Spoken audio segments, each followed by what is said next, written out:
ಮತ್ತು ಮುಂದಿನ ತಲೆಮಾರು ಕೇಳಲೇಬೇಕಿರುವ ಕಥೆ ಪುಣ್ಯಕೋಟಿಯ ಕಥೆ. ಇದು ಸತ್ಯದ ಕಥೆ, ಇದು ಪ್ರಾಮಾಣಿಕತೆಯ ಕಥೆ. ಪುಣ್ಯಕೋಟಿ ಕಥೆಯಲ್ಲಿ ಬರುವ ಸೌಮ್ಯ ಸ್ವಭಾವದ ಸಾತ್ವಿಕ ಗೋವು ಪುಣ್ಯಕೋಟಿ. ಖೂಳ ವ್ಯಾಘ್ರನ ಆಕ್ರಮಣಕ್ಕೆ ತುತ್ತಾಗಿ ತನ್ನ ತಾಳ್ಮೆ, ಸಹನೆ ಮತ್ತು ಸತ್ಯನಿಷ್ಠೆಯಿಂದ ದುರುಳ ವ್ಯಾಘ್ರನ ಮನಸ್ಸನ್ನು ಪರಿವರ್ತಿಸುವ ಕಥೆ ಈ ಪುಣ್ಯಕೋಟಿಯ ಕಥೆ. ಪ್ರಾಮಾಣಿಕತೆ ಮತ್ತು ಸತ್ಯಪರತೆಯ ಮಹತ್ವವನ್ನು ಸಾರುವುದು ಈ ಹಾಡಿನ ಮುಖ್ಯ ಹಂದರ. ಹೃದಯವನ್ನು ಆರ್ದ್ರಗೊಳಿಸುವ ಈ ಸತ್ಯಪರತೆಯ ಕಥೆಯನ್ನು, ಸಾತ್ವಿಕ ಗೋವು ಪುಣ್ಯಕೋಟಿಯ ಕಥೆಯನ್ನು ಹೇಳುವ ಈ ಗೋವಿನ ಹಾಡನ್ನು ಈಗ ಕೇಳೋಣ ಬನ್ನಿ. ಧರಣಿ ಮಂಡಲ ಮಧ್ಯದೊಳಗೆ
ಹಸಿದು ಬೆಟ್ಟದ ಚಿಪ್ಪಿಯೊಳು ತಾನಿದ್ದನು.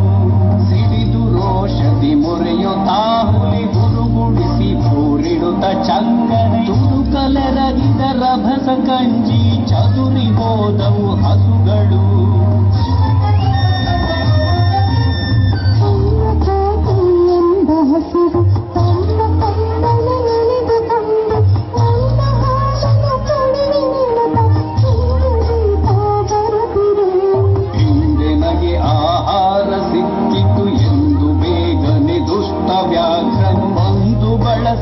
ಅಡ್ಡಗಟ್ಟಿ ನಿಂದನ ಹುಲಿರಾಯನು.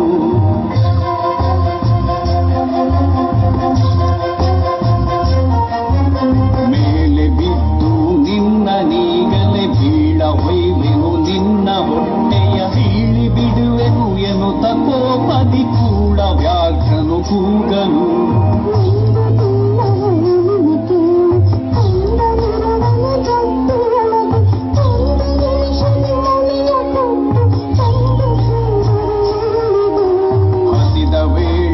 ಸಿಕ್ಕಿದೊಡವೆಯ ವಶವ ಮಾಡದೆ ಬಿಡಲು ನೀನು ನುಸುಳಿ ಹೋಗುವೆ ಮತ್ತೆ ಬರುವೆಯ ಹುಸಿಯ ನಾಡುವೆ ಎಂದಿತು.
ಪ್ರೀತಿಸಿ ನೊಂದು ಕನ್ನೆ ಇವಳನ್ನು ಕೊಂದು ತಿಂದರೆ ಮೆಚ್ಚನ ಪರಮಾತ್ಮನು. ಎನ್ನ ಒಡ ಹುಟ್ಟಕ್ಕ ನೀನು ನಿನ್ನ ಕೊಂದು ಏನ ಪಡೆವೆನು ಎನ್ನುತ್ತಾ ಹುಲಿ ಹಾವಿನೆಗೆದು ತನ್ನ ಪ್ರಾಣವ ಬಿಟ್ಟಿತು.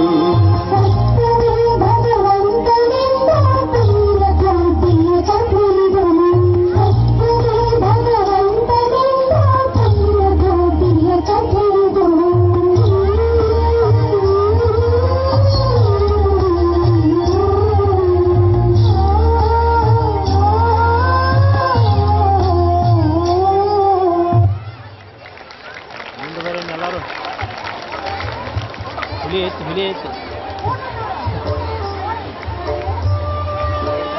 ಎಲ್ಲಾರು ಮುಂದೆ ಕಳ್ಸ್ರಿ ಅವ್ರನ್ನ ಚಲೋ ಮಾಡ್ತಾರಪ್ಪ. ಗ್ರೂಪ್ ನಿಂತಿರೋ ಒಂದು ಫೋಟೋ ಹಾಕತ್ತ